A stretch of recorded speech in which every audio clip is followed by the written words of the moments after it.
ഒരു അന്തർധാരയുടെ കാര്യം, ഈ ആരും കാണാത്ത സ്പർശിച്ചറിയാത്ത ആ അന്തർധാരയെ കുറിച്ചാണ് ഇത്തവണയും UDF ആശങ്കയോടുകൂടി പ്രസ്താവനകൾ നടത്തുന്നത്. അതിൽ അവരെ സഹായിക്കുന്ന ഘടകം എന്ന് പറയുന്നത് EP ജയരാജന്റെ ആ പ്രസ്താവനയാണ്. BJPയുടെ സ്ഥാനാർത്ഥികളെ പുകഴ്ത്തിക്കൊണ്ടുള്ള EP-യുടെ പ്രസ്താവന. താങ്കളുടെ മറുപടി എങ്ങനെയാണ്? അതിപ്പോഴും തുടരുന്നതുകൊണ്ടാണ്. കഴിഞ്ഞ ദിവസങ്ങളിൽ ഈ വിഷയം ചർച്ചയിലേക്ക് വന്നതാണ്, പക്ഷേ ഇന്നും അതേ വിഷയം ആവർത്തിക്കുന്നുണ്ട്.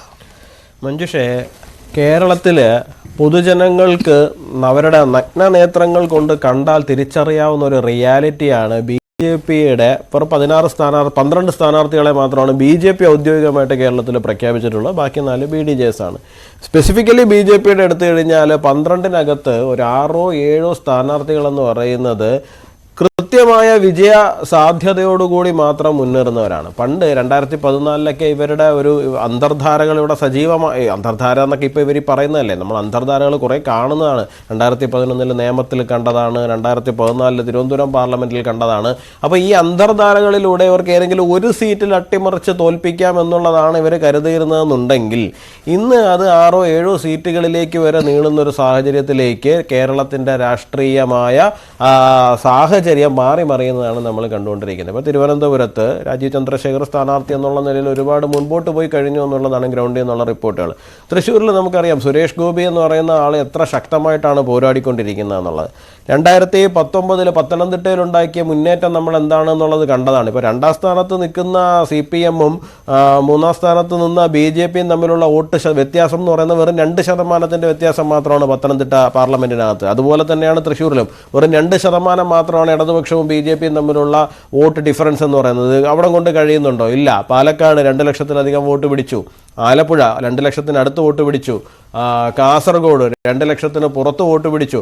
അപ്പോൾ ഇത്തരത്തിൽ കേരളത്തിലെ 6-7 മണ്ഡലങ്ങളിലേക്ക് BJP കൃത്യമായിട്ടും രാഷ്ട്രീയമായി ഒരു ശക്തിയായി മാറിയിരിക്കുന്ന സാഹചര്യമാണ് ലോക്സഭാ തെരഞ്ഞെടുപ്പിൽ പോലും നമ്മൾ കാണുന്ന ഒരു കാഴ്ചയുള്ളത്. അപ്പോൾ BJPയെ തോൽപ്പിക്കുവാൻ വേണ്ടിയിട്ടുള്ളൊരു അന്തർധാര ഇവിടെ തീർച്ചയായിട്ടും തയ്യാറായിട്ട് വരുന്നുണ്ട്. ആ അന്തർധാര നമുക്കറിയാം, ഇവർ ഒരൊറ്റ മുന്നണിയാണ്. ഇന്ത്യ മുന്നണി എന്ന് പറയുന്ന ഒരു മുന്നണി ഒരുമിച്ച് പ്രവർത്തിക്കുന്നവരാണ്. അപ്പോൾ അവരെ സംബന്ധിച്ചിടത്തോളം BJPയാണ് അവരുടെ കോമൺ ശത്രു, അല്ലാണ്ട് അവർക്ക് കോൺഗ്രസ് അല്ല കോമൺ ശത്രു. പറയുന്നത് മറിച്ചാണ്. അവിടെ BJPയുടെയും CPM-ന്റെയും പൊതുശത്രു എന്ന് പറയുന്നത് കോൺഗ്രസ് ആണ്. BJP ദേശവ്യാപകമായി കോൺഗ്രസിനെ ഇല്ലാതാക്കാൻ ശ്രമിക്കുമ്പോൾ സംസ്ഥാനത്ത് കോൺഗ്രസിനെ ഇല്ലാതാക്കുവാനായിട്ട് CPM ശ്രമിക്കുന്നു. അവിടെ ഈ ഇന്ത്യ സഖ്യം അത് കേരളത്തിൽ ഇല്ല എന്നുള്ളത് അത് പരസ്യമാണല്ലോ. അങ്ങനെ കേരളത്തിൽ അങ്ങനെ ഒന്നിച്ച് മത്സരിക്കാൻ കഴിയില്ല എന്ന നിലപാട് എടുത്തവരാണ് ഇന്ത്യ മുന്നണിയിലെ കക്ഷികളായ കോൺഗ്രസ്. ഈ ഒരു വാദമാണ് വാദങ്ങൾ അന്തരീക്ഷത്തിലുണ്ട്. പക്ഷേ ജനങ്ങൾക്ക് ഈ അന്തർധാര എന്ന് കേൾക്കുമ്പോൾ ഒരു വല്ലാത്തൊരു ഇത് എന്താണ് ഇവർ ഉദ്ദേശിക്കുന്നതെന്ന് തോന്നിപ്പോകും. അല്ല, അന്തർധാര എന്താന്നുള്ള കാര്യം ജനങ്ങൾക്ക് അറിയാമെന്നേ. ഇപ്പൊ നേമത്ത് പോയി ചോദിച്ചു കഴിഞ്ഞാൽ അവിടുത്തെ വോട്ടർമാർക്ക് കൃത്യമായിട്ട് അറിയാം എന്താണ് അന്തർധാര എന്നുള്ള കാര്യം. തിരുവനന്തപുരം പാർലമെന്റിലുള്ളവർ കഴിഞ്ഞ 2 തെരഞ്ഞെടുപ്പുകളിൽ അന്തർധാര എന്താണെന്നുള്ള കാര്യം കൃത്യമായിട്ട് കാണുന്നതാണ്. ഒരു വാദത്തിന് വേണ്ടിയിട്ടൊക്കെ പറയാം കേരളത്തിൽ ഈ മുന്നണി സംവിധാനം നിലവിലില്ല എന്നൊക്കെ ഒരു വാദത്തിന് വേണ്ടി പറയാൻ മാത്രമേ കഴിയുള്ളൂ. ഇപ്പോൾ 20 സീറ്റും കാലങ്ങളായിട്ട് ഈ പറയുന്ന സോക്കോൾഡ് മുന്നണിക്ക്, ഇന്ത്യ മുന്നണിക്ക് തന്നെ കിട്ടിക്കൊണ്ടിരിക്കുന്നതാണ്. അതിപ്പോൾ UDF-ന് ജയിച്ചിരുന്നാലും LDF-ന് ജയിച്ചിരുന്നാലും കിട്ടുന്നതാണ്. അവിടെ BJP അല്ലെങ്കിൽ NDA 2-3 സീറ്റ് ജയിച്ചു കഴിഞ്ഞു കഴിഞ്ഞാൽ സ്വാഭാവികമായിട്ടും കുറവ് വരുന്നത് മൊത്തത്തിൽ ഇവരുടെ മുന്നണിക്ക് തന്നെയല്ലേ. അപ്പോൾ അന്തർധാര ഉണ്ടാകുന്നത് എങ്ങനെയാണ്? ആ ഒരു സീറ്റിൽ ഞാൻ നിനക്ക് വോട്ട് തരാം, ഈ ഒരു സീറ്റിൽ നീ എനിക്ക് വോട്ട് തരൂ എന്നുള്ള തലത്തിലാണ് ഇവിടെ അന്തർധാരകൾ ഉണ്ടാക്കുന്നത്. തൃശ്ശൂരിൽ ഒരു പക്ഷേ അവർ കോൺഗ്രസിന് വോട്ട് ചെയ്യാനായിരിക്കും, അല്ലെങ്കിൽ ഇടതുപക്ഷം അല്ല കോൺഗ്രസ് ഇടതുപക്ഷത്തിന് വോട്ട് മറിക്കാനായിരിക്കും അവസാനം തീരുമാനിക്കുക. തിരുവനന്തപുരത്ത് വരുമ്പോൾ നേരെ തിരിച്ചായിരിക്കും ഇടതുപക്ഷം കോൺഗ്രസിന് വോട്ട് മറിക്കാനായിരിക്കും തീരുമാനിക്കുക. അദ്ദേഹത്തിന് ഒരു നാക്കുപിഴവാണോ? പലപ്പോഴും EP ജയരാജൻ തുടക്കത്തിൽ ഒരു സത്യം അങ്ങ് വിളിച്ചു പറയും, പിന്നീട് ശക്തമായ സമ്മർദ്ദം വരുമ്പോൾ അദ്ദേഹം അത് തിരുത്തി പറയുകയും സംഭവിച്ചിരിക്കുന്നു. അദ്ദേഹത്തെ സംബന്ധിച്ചിടത്തോളം അദ്ദേഹം ഒരു എന്താണ് പറയുക, അദ്ദേഹം പറയുന്നത് പോലെ തന്നെ അദ്ദേഹം ഒരു പെട്ടെന്ന് അദ്ദേഹത്തിന്റെ ഒരു സ്പോണ്ടേനിയസ് റെസ്പോൺസിൽ അദ്ദേഹത്തിന് ചിലപ്പോൾ പത്രം വായിച്ചപ്പോൾ തോന്നിയതോ അല്ലെങ്കിൽ മറ്റുള്ളവരോട് സംസാരിച്ചപ്പോൾ തോന്നിയതോ ആയിരിക്കും. ശരിയാണല്ലോ, BJP വളരെ നല്ല സ്ഥാനാർത്ഥികളെയാണല്ലോ നിർത്തിയിരിക്കുന്നത് എന്നുള്ള രീതിയിൽ അദ്ദേഹം ഒരു പ്രസ്താവന പറഞ്ഞതാണ്. ആ പ്രസ്താവന എന്ന് പറഞ്ഞാൽ അതാണ് ഞാൻ ആദ്യമേ പറഞ്ഞത്, കേരളത്തിലുള്ള മുഴുവൻ ജനങ്ങളുടെ അഭിപ്രായം തന്നെയാണ് അത്തരത്തിലുള്ളൊരു പ്രസ്താവന എന്ന് പറയുന്നത്. BJP ഇത്തോടെ ഫീൽഡ് ചെയ്തിരിക്കുന്നത് ഏറ്റവും മികച്ച സ്ഥാനാർത്ഥികളെയാണ്, കിട്ടാവുന്നതിൽ ഏറ്റവും ക്രെഡിബിലിറ്റി ഉള്ള സ്ഥാനാർത്ഥികളെയാണ്, ഏറ്റവും ക്രെഡിബിലിറ്റി ഉള്ള മുഖങ്ങളെയാണ്. ഓരോ സ്ഥാനാർത്ഥികളും ഓരോ ഓരോ ഇടത്ത് എത്തിക്കഴിയുന്നതോടുകൂടി തന്നെ ആ ഭാഗങ്ങളിലെ ആ മണ്ഡലങ്ങളിലെ ജയസാധ്യതകൾ മറിയുന്ന സാഹചര്യമാണ് ഉണ്ടായിരിക്കുന്നത്. ഒരു മാസം മുമ്പുള്ള അവസ്ഥയല്ല ഇന്ന് നിൽക്കുന്നത്. പല മണ്ഡലങ്ങളിലും BJP സ്ഥാനാർത്ഥികൾ രംഗത്തെത്തുകയും ക്യാമ്പയിൻ തുടങ്ങുകയും ചെയ്തതോടുകൂടി ഒരു മാസത്തെ അവസ്ഥയിലല്ല കേരള പൊളിറ്റിക്സ് ഇന്ന് നിൽക്കുന്നത്. രണ്ട് മുന്നണികൾക്കകത്തും അങ്കലാപ്പുണ്ട്. ആ അങ്കലാപ്പിന്റെ പുറത്ത് ഉണ്ടാകുന്ന ചില മതിഭ്രമങ്ങളുടെ പുറത്താണ് ഇവർ ഇതേപോലുള്ള ഏതൊക്കെ മണ്ഡലങ്ങളിലാണ് ഇപ്പോൾ അവർ ആശങ്കപ്പെടുന്നത്?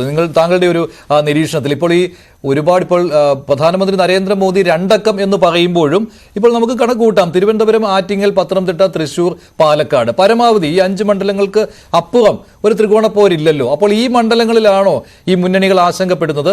അതാണോ കോൺഗ്രസിന്റെ ഇത്തരം ഒരു ഈ തുടർച്ചയായിട്ടുള്ള CPM തിരുവനന്തപുരം, ആറ്റിങ്ങൽ, പത്തനംതിട്ട, തൃശൂർ, പാലക്കാട്.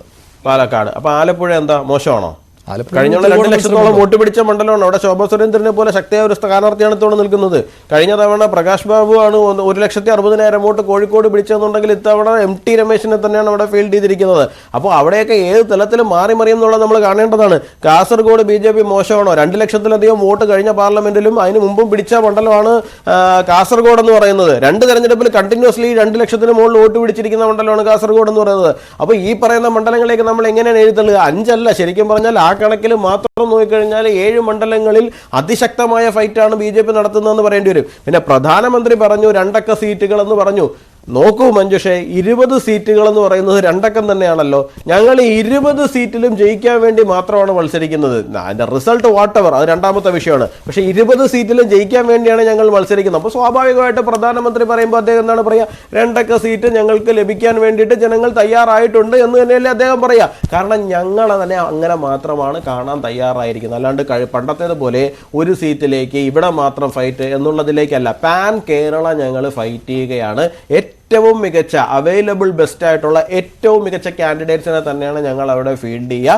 അതിൻ്റെ അങ്കലാപ്പ് ഇടതു മുന്നണിക്കകത്തുമുണ്ട്, വലതു മുന്നണിക്കകത്തുമുണ്ട്. അതിൻ്റെതായ തരത്തിലുള്ള ചില അപായ സൂചനകളാണ് അവരുടെ ഭാഗത്ത് നിന്ന് മുഴങ്ങിക്കൊണ്ടിരിക്കുന്നത്. അത് ഇനി വരും ദിവസങ്ങളിൽ കൂടുതൽ ശക്തമായി മാത്രമേ മുമ്പോട്ട് പോവുകയുള്ളൂ. ശരി, ശ്രീ അഡ്വക്കേറ്റ്